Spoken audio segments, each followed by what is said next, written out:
few years ago, the subject of Mashiach being discussed in public, and particularly among Jews, was unheard of. It was considered at best an irrelevant subject, and at worst, some kind of old-fashioned, superstitious, archaic belief that had no place in modern times. As a result, an entire generation of Jews grew up knowing practically nothing about Mashiach. For most of the Jewish population in America, Mashiach came to be a non-Jewish subject. Christians spoke of Mashiach, but Jews? It's not Jewish. And Mashiach certainly was not a Jewish subject. But recently, Mashiach has become not only an acceptable topic for conversation, but a necessary article of faith for Jews across the board, regardless of background or education. Mashiach has become a very popular subject. Among Jews, we had to do a little double time. We had to catch up on a lot of wasted years, because all of a sudden the world was talking about Mashiach, and we didn't know what to say. So we had to do a little catching up. What exactly is Mashiach? What do we believe? What is factual? What is literal? What is not? Because the coming of Mashiach and the details concerning the coming of Mashiach are, for necessary and obvious reasons, in Torah obscure. The Torah mentions Mashiach 2,000, 3,000 years ago, but obviously wouldn't tell you when Mashiach is coming, because then the people who are 1,000 years away from his coming would have nothing to look forward to, would have nothing to hope for. And so the Torah purposely presents Mashiach in obscure terms, in riddles and in secrets, in metaphors, and we don't know in many of those cases what that metaphor means, what the riddle is supposed to tell us, until it actually happens. On the other hand, believing in Mashiach is one of the 13 principles of faith on which Judaism is built, and therefore it must have its practical application as every other mitzvah has. There's a commandment to believe in the coming of Mashiach, so we have to know exactly what it is that we're supposed to believe. We can't have a vague belief, just as you can't have a vague mitzvah. There are two possibilities with Mashiach. Based on the scripture, the Gemara says that Mashiach has a deadline. There is a time when Mashiach must come. But that God also promises, I will hasten him before his time. That God will bring Mashiach, Mashiach will come before the deadline. So the Gemara says, if we deserve, then Mashiach will come before the time. If we don't deserve, then he'll come on time. Otherwise, what sense does it make to have a deadline, but not come by the deadline? If he's going to come sooner, why set a deadline? So both of them have their reality. The deadline is when Mashiach will come if we don't deserve. The hastening of Mashiach will happen if we do deserve. Another thing is that the manner in which Mashiach will arrive can also be in one of two ways. Either he will come through miracles, and it will happen instantaneously, painlessly, and that is if we deserve, or if we don't deserve, Mashiach will come anyway, but he will come through the slow, normal, natural process without the miracles. And that's why you have these two statements in the prophets. One statement says that he will come floating on a cloud. Mashiach will float in on a cloud miraculously. And the other statement is that he will come riding on a donkey. And these are two extremes. Floating on the cloud is an instantaneous, miraculous thing. Coming on a donkey is a slow, torturous process. How can both be possible? Coming on the cloud in a miraculous fashion is if we do deserve. Coming on a donkey in the slow, natural means is if we don't deserve. In later generations, there were discussions between rebbes, between different rabbis in Europe, as to how Mashiach will come, and one of them said with a great sigh, with a krechts, he said, I'm afraid Mashiach is going to come naturally without miracles. The Alter Rebbe, quoted before, said, not with a sigh, not unhappily, he said matter-of-factly, when Mashiach comes, it'll be in the papers. Which means that yes, he will come through natural means, he will come normally, but that's not a negative thing. It's not a sad thing. That's the way it ought to be. Mashiach ought to come through natural means. So if we're talking about being ready for Mashiach, in terms of having learned the lesson, the one big lesson that we have learned is that looking back over history, we now realize that a powerful leader does not solve problems. That some guy who can wield a powerful army and subdue other nations and conquer other countries doesn't solve mankind's problems. Part of the reason that we see things that way, that clearly, is because the world has become such a small place. It's because we now think in terms of mankind. We don't think in terms of one country's problem. Because we now know that the way one country goes, the whole world goes. We're no longer that isolated that we can have, God forbid, a nuclear war down the street, but it won't affect us. The world has become one battlefield. So if there's a problem, it's a problem not just for a country, but for mankind. Another sign that's supposed to be a symptom of the coming of Mashiach is a loss of authority. Interesting thing. If Mashiach is going to come along and the whole world is going to listen to him, everybody's going to obey him, you would think that when could a Mashiach come? When would the world be in a state of mind that some guy could come along and tell everybody what to do? You would think that this would happen when people are in a very obedient state of mind, when authority is very accepted, when everybody is accustomed to having a boss, to obeying commandments and so on. So some guy comes along and he gives the commandments, everybody will obey because they're in that frame of mind anyway. But the Gemara tells us that the exact opposite will happen. Mashiach will not come until people have completely forgotten what it means to obey. And the way the Gemara states it is that in the time before Mashiach comes, chutzpah will be rampant. The young will stand up against the old, against the elders. Daughters will rebel against their mothers, and daughters-in-law against their mothers-in-law, and so on. There's a positive side to this. How will we know that a given leader is truly Mashiach? We will know when in a time that people are accustomed to dismissing authority, to rebelling against authority, suddenly somebody comes along and this person is being obeyed, then something strange is going on. It won't be out of a need to obey. It will be out of a genuine need for leadership. And this expresses itself in a very unusual and totally unpredictable development. The final prophecy of the final prophet in the last book of the prophets is that before Mashiach comes, the children will bring their parents back to Judaism. So all over the world, literally, young people are schlepping their parents back to Yiddishkeit. So the signs, the symptoms of the coming of Mashiach, and the worthiness, the readiness for Mashiach seems to be very clear and unprecedented. These two things, a universal agreement that we are in need of leadership, probably never existed before, and for children to be more observant than their parents, also never existed before. And yet, these are the two predictions concerning the days before the coming of Mashiach. Now on to Mashiach himself. What exactly is Mashiach supposed to be? What exactly are we supposed to believe? Maimonides, the Rambam, is the only authority on Jewish law who codifies the laws concerning Mashiach.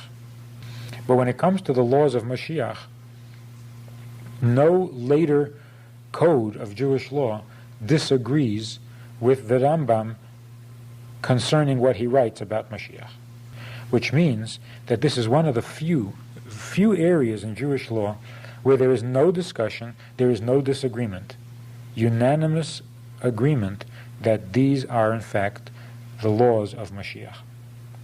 For example, the Medrash that says that after the coming of Mashiach, the trees that today do not bear fruit will all begin to bear fruit. There won't be any fruitless tree. Every tree will bear fruit. These miraculous developments, not to mention the resurrection of the dead, All of these developments, the Rambam says, are not connected with Mashiach. These are developments that will come after Mashiach. And that too is part of the belief, part of the one of the 13 principles of faith that Judaism teaches, that there will be a resurrection of the bodies of Jews when this world becomes perfect, and we have heaven on earth and so on. But that is a separate subject and a separate event from the coming of Mashiach, and that Mashiach is not expected to do any of these miraculous things. Mashiach isn't expected to change the laws of nature. The only thing Mashiach is supposed to accomplish is the change in human behavior. That whereas until now, through all of history, man in general has been predatory, warlike, jealous, greedy, and so on, all of that is going to disappear. People will learn to live together, to get along, to be nice. And that's what the prophet means when he says that the wolf will lie down with the lamb. The wolf is a reference to the predatory, warlike countries or nations who have been hostile to Jews. The lamb is a reference to the Jewish people. And when Mashiach comes, those animals that have been hateful and anti-Semitic will change, will lose their anger and their violence, and the wolf will lie down with the lamb. But that is the only change that Mashiach is expected to bring about. All the rest happens after Mashiach. So, what is Mashiach?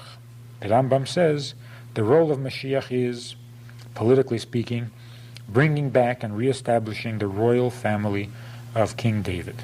That's basically what he is.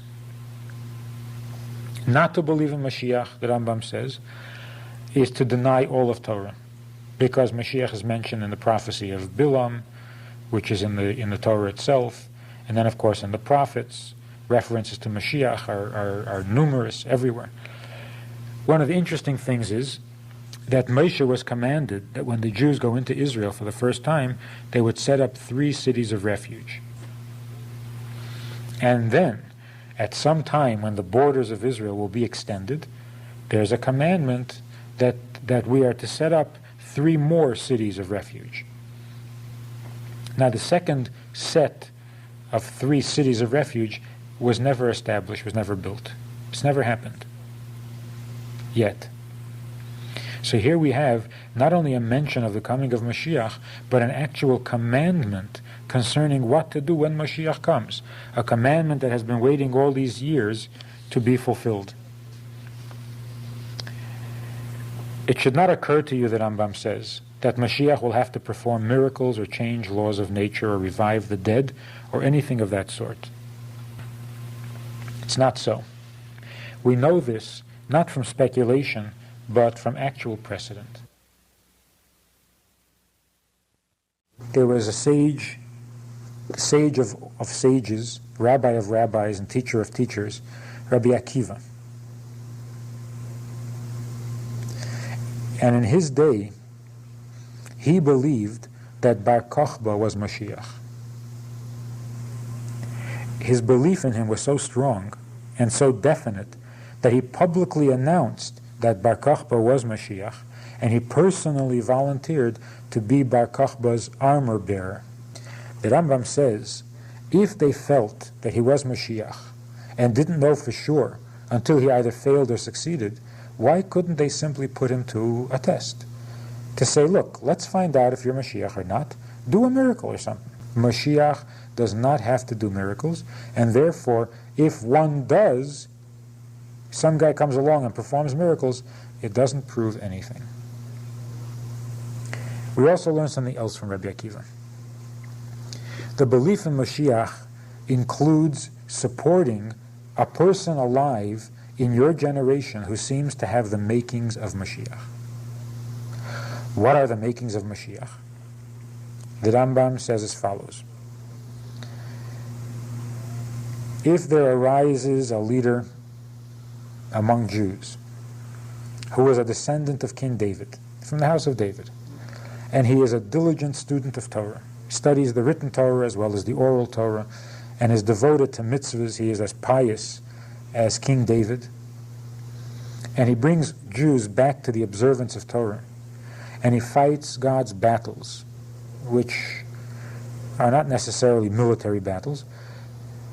So if a person fits this description and seems to be accomplishing these things, then according to Jewish law, he is to be considered Mashiach. If after that, this person also builds the Beis HaMikdash, the temple, in its proper place in Yerushalayim, and gathers all Jews back to Israel, then this is Mashiach beyond a doubt. So what do we now know? We now know a very important thing. Mashiach is not someone who claims to be Mashiach. Mashiach will not come along and try to convince us that he is Mashiach. We are to notice these qualities in a Jew, in a leader of Jews. We will point to this person and say, this looks like Mashiach, and in all probability, the person will deny it. In genuine humility, Mashiach will deny that he is Mashiach. He won't know that he is Mashiach. But we will insist that he is Mashiach, because he has fulfilled the requirements, has met the descriptions, and Jewish law says this man is Mashiach, whether he wants to be or not. Which is very different from some guy campaigning with posters. If I am chosen Mashiach, I will so on, so on. And then, when Mashiach comes, he will fix the whole world, bring all mankind to serving God together, as it says in the prophet, because then I will give all the nations a clear language so that they can all call in the name of God and serve him together. This is the concluding paragraph of the Rambam. The sages and the prophets and all the pious Jews of history didn't look forward to the coming of Mashiach in order to rule the world, and not so that they could take revenge against their enemies, and also not to be able to eat, drink, and be merry. They looked forward, they pined for the coming of Mashiach, because then they will have the freedom and the peace of mind to study Torah and absorb its wisdom. Because at that time, when Mashiach comes, there will be no hunger and no wars, there will be no animosity and no jealousies, because all good things will be abundantly available, and all delicacies will be as abundant as the sand. And therefore, all effort, all the striving of human beings will be towards acquiring the knowledge of God. And at that time, Jews, of course, will be the teachers or the wise, because we are studied in the knowledge of God. And we will then grow or rise to know God to the extent that a human being is capable of knowing his Creator. As it says, and then the earth will be filled with the knowledge of God like water fills the oceans, covers the oceans. And all of these things, the fact that after Mashiach there will be no hunger, and that there will be no war or jealousy or animosity, these are not necessarily miracles. One thing that the Rambam doesn't mention is that there won't be any sickness after Mashiach comes, which seems to imply that there will be, because for people to never get sick would be a miracle. Now there will come a time after Mashiach when people will stop getting sick. But then if they stop getting sick, they also stop dying. And that's a whole different era, a different period from the days of Mashiach. And that period is called the world to come, or the world of resurrection. So the role of Mashiach is very clear and very simple. Mashiach cannot be some hermit, some unknown, who is somehow mystically generating holiness into the world. Mashiach has to be a leader, a king. And in this role of leadership, he has to be a great scholar, and he has to be a tzaddik. And the scholarliness and piety have to rub off on his fellow Jews. He has to bring all Jews back to observing the mitzvahs. And then he has to fight God's battles, whatever that is. Whatever ungodliness is going on, he has to fight it. He has to combat it. Then he has to build the Beis HaMikdash in its proper place, which could become a bit of a tangle, because the proper place for the Beis HaMikdash is on the Temple Mount, which right now is occupied by a rather expensive building belonging to Muslims. So that may be a little sticky. But that's one of the things that he has to do, is build a temple in its proper place and then gather all Jews back to Israel. And then we will point to him and say, this is Mashiach, whether he admits it or not. In the meantime, the coming of Mashiach is not something we sit by and wait for passively, but rather we prepare the world and we prepare ourselves to become pure, so that the coming of Mashiach is not a miraculous event that upsets us and happens in spite of us, but rather, as the Rebbe says, the Alter Rebbe said that Mashiach's arrival will be announced in the papers, like any other piece of news, because Mashiach's arrival has to be without the disruption of our lives. We don't want Mashiach to come in spite of us. We want Mashiach to come because we are ready, because the time is right, because we are prepared. So the coming of Mashiach is not merely something to look forward to, something to give us hope for the future. It is literally an obligation, a very important part of our daily life, to know that everything we do, now that we're at the end of history, getting close to the deadline, which is the year 6000, and we are in the year 5746, getting on to the time when Mashiach has to come, then every mitzvah that we do is not only an improvement in our private lives, an improvement for ourselves and our family, for our immediate surroundings, but this additional mitzvah, whatever the mitzvah is, might be the final touch, or the few touches that the world needs in order to build up the reservoir of holiness that has accumulated over all these years, and bring it to the point where the world is ready for Mashiach. Then you've got modern Judaism. You gotta wonder, modern Judaism is Rabbinic Judaism. Okay, Rabbinic Judaism is very different than the stuff you read about in the Bible, the stuff that was going on when Jesus was alive, when there was still a temple. Rabbinic Judaism is a alteration of Judaism in light of two huge facts. One, the rejection of the Messiah Jesus. That's big. Because real, true, full Judaism is going to be embracing the Messiah of Judaism. Many Jews will recognize that waiting upon and hoping for and looking to the Messiah is a central tenet of their faith, and they have yet rejected the true Messiah. Not all of them, right? But modern Rabbinic Judaism has. There's many, many, many Jews who believe in Jesus.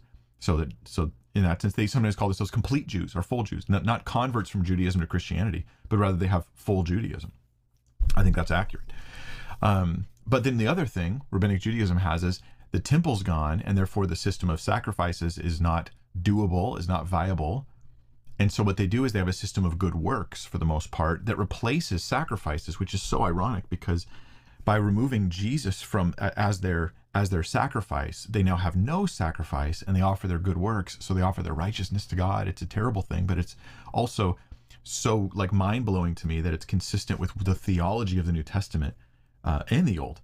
It's like, hey, you guys are presenting your righteousness that Isaiah says are filthy rags, but what you need is you need the righteous servant who will bear your sins and die for you, as it says in Isaiah 52 and 53. So you've accepted Jesus Christ as your Lord and Savior. You are not Jewish anymore, but now a Christian follower of Jesus. Judaism is a religion, but being Jewish it's our ancestry. You can't un-Jewish a person. And like I said, I love saying this. I go to Jerusalem sometimes, and I have conversations with Orthodox Jews, and we all say, every single one of them, I would never say that you're not Jewish anymore. I'd say you're wrong, but I wouldn't say that you weren't Jewish.